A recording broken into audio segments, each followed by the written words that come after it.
Today I want to talk about timing, how to make good timing decisions.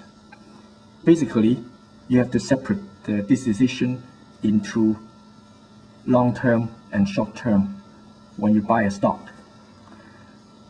Timing decisions involve accurate observations and actions.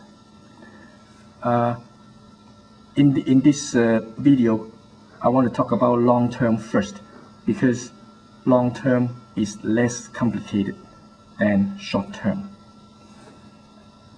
When we talk about long-term decision, the first thing you have to look at is, can the company survive? So how can we look at it? The easiest way is to look at their cash reserve and their losses in recent years. So let me give you a few examples. Citicorp, this is the symbol. Last year, 2008, they lost $18.7 billion. And the company is still bleeding. So we have to ask, will the government let it fail?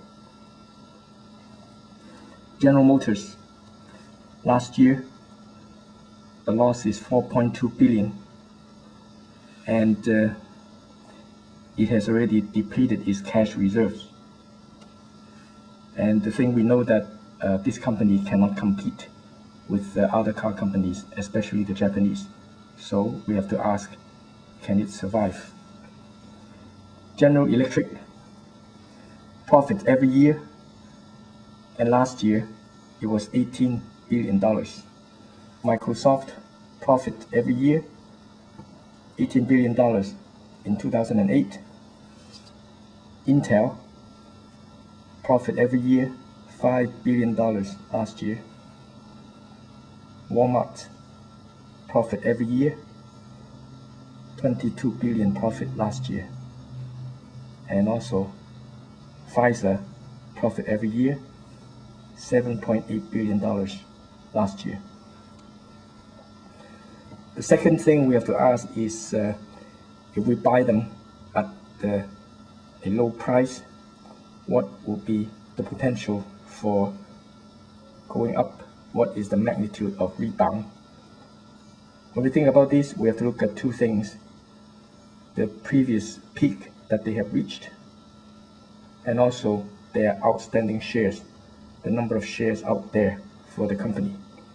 So again, these are the few examples. Citicorp came down from $55 to $3. Outstanding shares 5.4 billion. General Motors, $40 down to $2, 0.6 billion. So you can see the big difference. General Electric, $40 to $13, 10.5 billion. General Electric probably has the most outstanding shares. It's a very big number, 10 billion, over 10 billion shares. Microsoft, 38 to 17, 8.9 billion. Intel, 28 to 13, 5.6 billion. Walmart, $60 to 47, 3.9 billion. Pfizer, $30 to 15, 6.7 billion. Now there are a few comments I'd like to make. You can see the outstanding shares numbers comparing with all the rest. GE has the most. The higher the number, the greater the drag on the company. Because if you have too many shares out there, your stock cannot rise too high. And when it comes down, it also exerts a effect too. So you see that when GE comes down, it comes down more, $40 to $13, as compared to Walmart. You take a look at Walmart, $60 down to 47. So Walmart is relatively high even at this toxic environment. And you also notice that of all the big companies, GM seems to have the least number of shares. That's why a few years ago, when GM was riding at the peak, it could go up to $40. When you look at the share values that these big companies have fallen, it appears that they are good buys, but I would urge you to exert your caution, because right now in this global recession, we still don't know when is the bottom. So these companies may have to come down some more.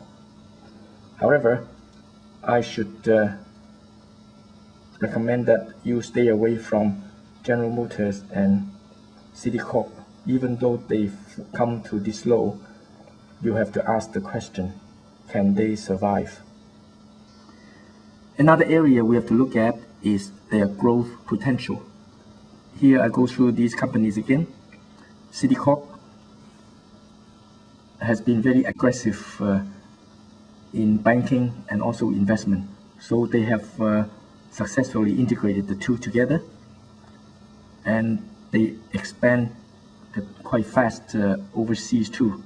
However, recently they have shot themselves in the foot because of their disastrous ventures in mortgage financing. General Motors is losing market share to the Japanese competitors, and this is happening for a long time, since the 1980s. Besides, the company seems to have lost direction too, so you have to be very careful. GM may not last that long. General Electric, the good thing about this company is a very big and very diversified company. So even there is an economic downturn, it can only affect some of their products, not all of their products. And they are expanding worldwide very aggressively. Microsoft, as you know, they are very focused on only two things: market share protection and expansion. Even though they are very concentrated in just the software, but they are very focused. Intel, the largest chip maker in the world. Intel has a lot of growth due to the fact that computer chips are not only used in computers or PCs, they are getting wider usage in other products beyond the PC. And also Intel have expanded very aggressively in Asia when they face competition in the US domestic market. Walmart, very fast expanding retail chain. The good thing about Walmart is that besides expanding their retails, they also have developed a low-cost supply chain, especially in China and the rest of Asia. So this would help them in their cost. Pfizer, the drug company, they have developed a number of blockbuster drugs. Viagra is one of them. They are making a lot of profit. However, there are recent worries that their patents will expire very soon, because the patent only lasts for 5 years.